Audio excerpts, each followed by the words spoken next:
नमस्कार प्रिय दर्शकों, स्वागत है आप सभी का क्लास 7 में।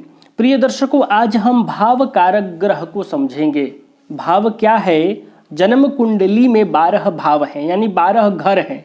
आज हम उनके बारे में समझेंगे। द्वादश भाव कारक। द्वादश भाव क्या है? जन्म कुंडली में 12 भाव हैं, जैसा कि आप सभी जानते हैं। पहला भाव, दूसरा भाव, तीसरा भाव, चौथा, पांचवा, छठा, सातवां, आठवां, नवा, 10वां, 11वां, 12वां, और ये बदलता नहीं है।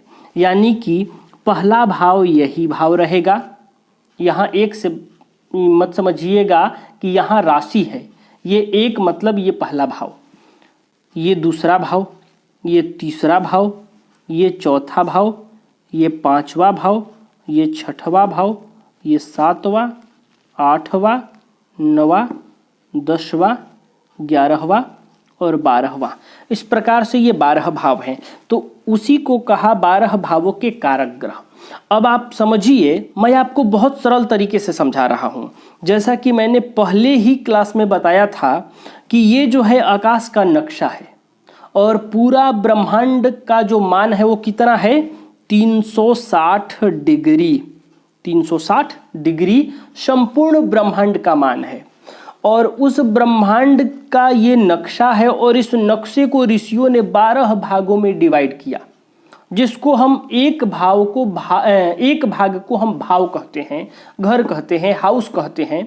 तो 360 में जब आप 12 से डिवाइड कीजिएगा तो एक का मान आएगा 30 डिग्री, 30 अंश। डिग्री मतलब अंश, 30 अंश। यानी इस प्रथम भाव का, इस लग्न का मान कितना है? 30 अंश। और राशियों का भी मान 30 ही होता है, क्योंकि राशियां भी 12 हैं। यानी एक राशि का मान 30 होता है। हालांकि राशियों पे बाद में चर्चा करेंगे। आज भावों को समझिए। और 30 अंश का सब भाव होता है, सब नहीं, एक एक भाव 30-30 का होता है। तब जाकर 360 डिग्री का एक भचक्र बनता है, ब्रह्मांड बनता है, संपूर्ण ब्रह्मांड का मान निकल जाता है। तो इस एक का मालिक कौन है? अब आप कहेंगे कि इसका मालिक, तो जी हाँ, ये जो ब्रह्मांड है यह समझिए कि एक जमीन है, यह एक स्थान है। अब जमीन के मालिक तो होगा कोई। जैसे हर एक जमीन के टुकड़े का एक मालिक होता है, उस जमीन पर जो घर बनता है उस घर का भी मालिक वही होता है। लेकिन यहाँ थोड़ा सा अंतर है। बस इस थोड़े से अंतर को समझकर समझना है कि ये जो है एक जमीन का टुकड़ा है, ये है एक जमीन का टुकड़ा है, ये एक जमीन का टुकड़ा है। ब्रह्मांड का जो मान है उसके 12 टुकड़े हैं, 12 प्लॉट है, 12 जमीन के भाग हैं। इन 12 भागों का अलग अलग मालिक है।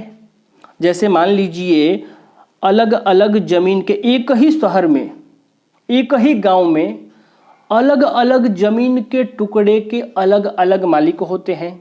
कोई व्यक्ति 2 जगह का मालिक है, कोई 3 जगह का मालिक है, कोई व्यक्ति किसी टुकड़े का अकेला मालिक है, किसी स्थान के 2 मालिक हैं। तो सेम वैसा ही सिचुएशन यहाँ होगा। लेकिन अंतर क्या है कि जमीन के जो मालिक होते हैं वहाँ जो घर बनेगा वह घर भी उन्हीं का होता है। लेकिन यहाँ जमीन के टुकड़े पर घर किसका बनेगा ये राशियों से तय होगा। आप राशियों को घर समझ लीजिए और राशियों के जो राशिपति होते हैं वो हो जाते हैं उस घर के मालिक। लेकिन जमीन के मालिक यहाँ कोई और होता है, उसको कहते हैं कारक ग्रह। यहाँ जो जमीन है उस जमीन के जो मालिक होंगे उसको कहते हैं कारक ग्रह। जो राशि होगी उस राशि के जो राशिपति हैं वो होते हैं उस भाव के भावपति, लेकिन कारक नहीं। कारक और राशिपति भावपति में अंतर है। और कुंडली में कारक कहीं पर भी जाकर बैठे, जिस भाव के वो कारक होते हैं उस भाव पर उनका प्रभाव होता है। अब आइए समझते हैं इसको, श्लोक को। तब समझेंगे कि किस भाव के मालिक कौन है। यानी एक भाव मिलेगा तो उस 30 अंश के कारक वही कहलाएंगे। और जैसे कुंडली में भाव नहीं बदलते, यानी ये पहला भाव है, ये दूसरा भाव है, ये नहीं बदलेगा, राशियां बदलती हैं, वैसे ही भाव के कारक ग्रह नहीं बदलते। अब श्लोक देख लेते हैं। तरणी रमर मंत्री मंगलश्चंद्र सौम्यो गुरुरथ शनि भौमो शुक्र आर्किः क्रमेण अमर गुरु दिनेशौ मंद भानुज्ञ जीवः सुरगुरुरपि मंदः कारकः स्युर्विलग्नात्। क्या कहा? कारकः, कारक होते हैं। और यहाँ जितना ये शब्द आया ये सब ग्रहों के नाम हैं। क्रमेण, क्रम से, स्युः विलग्नात्, यानी अथ विलग्नात्, विलग्नात् मतलब लग्न से क्रमशः, क्रमेण गिनना है, क्रमशः गिनना है। सबसे पहला नाम आया तरणी। तरणी कहते हैं भगवान सूर्य को, भगवान सूर्य का एक नाम है तरणी। तो इस लग्न भाव के जो कारक ग्रह बनेंगे वो बनेंगे सूर्य।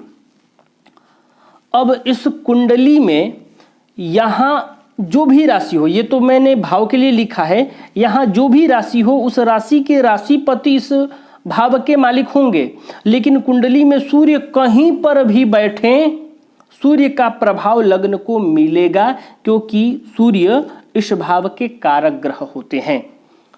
ये फलादेश के लिए मैंने आप लोगों को बताया। अब ये समझिए फिर और विस्तार से समझिएगा। तरणी, तरणी यहाँ जो र है इसका विसर्ग हो जाएगा। तरणी ही यानी सूर्य नंबर 1 पर, तो सूर्य लग्न भाव के कारक हो गए।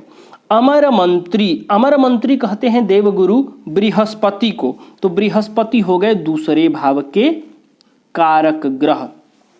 फिर कहा मंगलः, यहाँ जो स है, आधा स है, इसका विसर्ग हो जाएगा।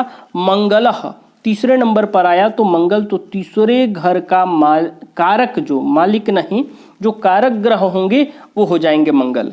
चंद्र सौम्यो, यहाँ द्विवचन हो गया है, इसका मतलब ये दोनों नाम एक ही साथ है। चंद्र और सौम्यो, सौम्य कहते हैं बुध को, तो चतुर्थ भाव के जो कारक होंगे वो हो जाएंगे चंद्र और बुध। जैसा कि मैंने कहा था ना कि किसी प्लॉट के 2-2 ग्रह भी मालिक हो सकते हैं, किसी के 1 होंगे। तो इस चौथे भाव का जो चौथा प्लॉट है, जो चौथा स्थान है, यह सुख का स्थान है, जैसा कि आप सभी जानते हैं। तो इस सुख के स्थान के 2 कारक ग्रह हैं।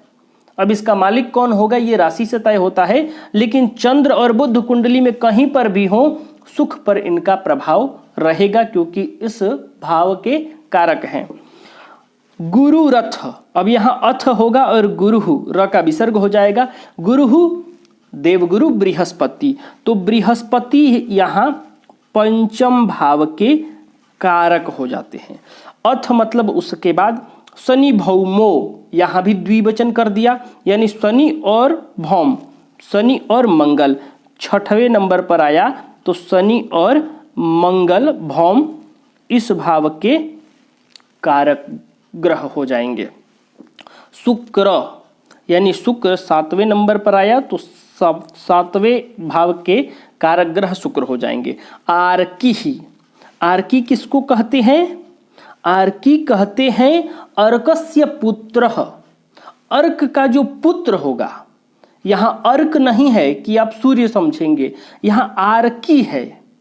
तो आर्की का मतलब होता है अर्कस्य पुत्र इति आर्की, यानी जो अर्क का पुत्र हो। अब अर्क कौन है? तो अर्क है सूर्य, तो सूर्य के पुत्र कौन हुए? शनि। तो अष्टम भाव में शनि को स्थान मिला, यानी 8वें स्थान के कारक ग्रह शनि है। क्रमेण यानी क्रम से चल रहा है। अमर गुरु दिनेशौ, यहाँ भी दिनेशौ द्विवचन कर दिया, तो 2 नाम हो गया, अमर गुरु और दिनेशौ।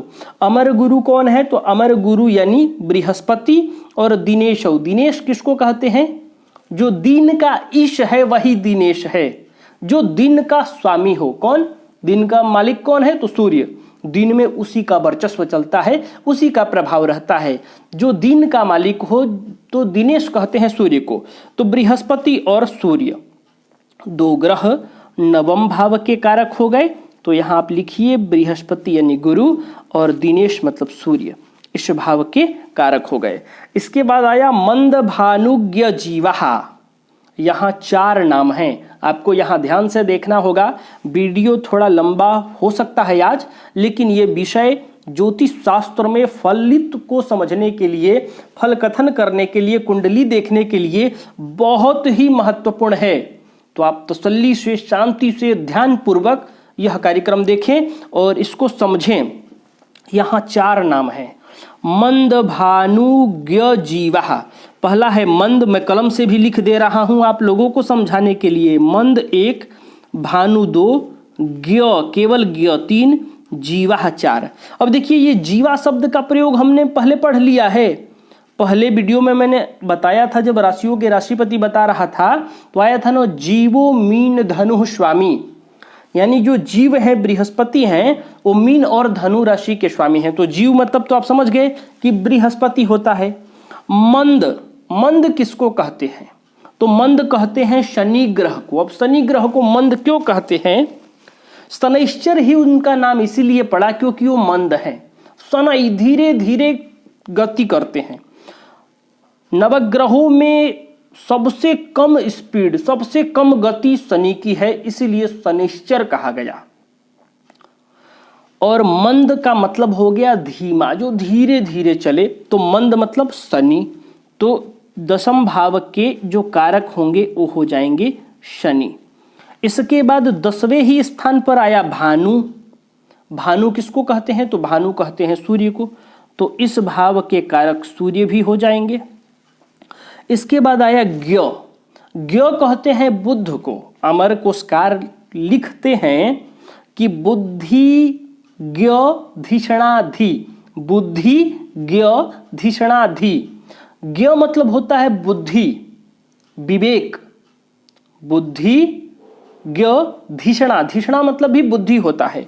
तो ज्ञ का मतलब होता है बुद्धि, और बुद्धि के कारक ग्रह होते हैं बुध, और बुध का एक नाम भी ज्ञ है। तो ज्ञ शब्द का प्रयोग बुध के लिए किया गया है। तो चौथे भाव के कारक ग्रह बनते हैं बुध भी। अब कहा जीवा, तो जीवा का अर्थ आप लोग समझते हैं कि बृहस्पति देव गुरु, बृहस्पति गुरु। तो दशम भाव के 4 कारक ग्रह हो गए, शनि, सूर्य, बुध और गुरु। इसके बाद कहा सुर गुरु रपि, यहाँ अपि ही मतलब भी होगा। और सुर गुरु, सुर किसको कहते हैं? तो जब ये वाला सुर आपको देखने को मिले तो आप समझिए कि ये देवताओं के लिए प्रयोग किया जाता है। सुर मतलब देवता लोग होते हैं, और देवताओं के जो गुरु हैं वो एकादश भाव के भी कारक होते हैं, इसलिए अपि आया। सुर गुरु अपि, यानी सुर गुरु बृहस्पति। तो यहाँ एकादश भाव के कारक हो जाएंगे बृहस्पति। और मंदह, देखिए फिर आ गया मंदह कारकः सूर्य विलग्नात्। मंदह 12वें नंबर पर आया, तो मंदह मतलब शनि, शनि हो जाएंगे 12वें भाव के कारक ग्रह। इस प्रकार आपको यह ध्यान रखना है, आपको यह याद करना है यदि आप फल कथन करना चाहते हैं तो, कि लग्न भाव के कारक ग्रह कौन है? तो सूर्य। दूसरे भाव के कारक ग्रह बृहस्पति, तीसरे भाव के कारक ग्रह मंगल, चौथे भाव के चंद्र और बुध कारक हैं, पंचम भाव के बृहस्पति, षष्ठ भाव के शनि और मंगल, सप्तम भाव के शुक्र, अष्टम भाव के शनि, नवम भाव के बृहस्पति और सूर्य, दशम भाव के 4 कारक ग्रह हैं। कोई पूछे कि कौन सा ऐसा भाव है जिसके 4 कारक ग्रह हैं, तो वह है दशम भाव। शनि, सूर्य, बुध, गुरु 4 ग्रह कारक हैं। एकादश भाव में बृहस्पति कारक होते हैं। एकादश भाव के जो कारक ग्रह हैं बृहस्पति हैं, और 12वें भाव के शनि हैं। देखिए यहाँ भाव कारक चक्र भी बनाया है। ये भाव हो गया पहला, दूसरा, तीसरा, चौथा, 5वां, 6ठा, 7वां, 8वां, 9वां, 10वां, 11वां, 12वां। ये सीधा में बना लिया, मैंने आपको कुंडली का ही चित्र बनाकर समझा दिया। यहाँ लिखा कारक, पहले भाव का सूर्य, दूसरे भाव का बृहस्पति, तीसरे भाव का भौम मतलब मंगल, चौथे का चंद्र और बुध, चौथे का चंद्र और बुध, 5वें का गुरु, 6वें का शनि और मंगल, 6वें का शनि और मंगल, 7वें का शुक्र, 8वें का शनि, 9वें का बृहस्पति और सूर्य, 10वें के 4 शनि, सूर्य, बुध, बृहस्पति, शनि, सूर्य, बुध, बृहस्पति, एकादश के बृहस्पति और द्वादश के शनि। तो आपको यह भाव कारक याद रखना है, और यह श्लोक भी अगर आप याद कर ले तो और अति उत्तम। और ये क्यों इतना महत्वपूर्ण है मैं आगे बताऊंगा, क्योंकि किसी भी भाव के जो कारक ग्रह होते हैं उस भाव का फल विचार करते समय कारक ग्रह की स्थिति भी विचारणीय होती है। तभी मैंने कहा कि अगर मान लीजिए आप प्रथम भाव के फल को समझ रहे हैं, प्रथम भाव के फल देख रहे हैं, तो कुछ जरूरी नहीं है कि सूर्य यही होंगे। सूर्य किसी भी भाव में हो, सूर्य की जिस प्रकार की स्थिति होगी, जिस प्रकार की अवस्था होगी, उसके अनुसार, अपने सामर्थ्य के अनुसार सूर्य लग्न को भी प्रभावित करेंगे, यानी लग्न पर भी सूर्य का प्रभाव माना जाएगा, क्योंकि इस भाव के कारक हैं। तो प्रिय दर्शकों, आज के लिए बस इतना ही। तब तक के लिए हमें अनुमति दीजिए। नमस्कार।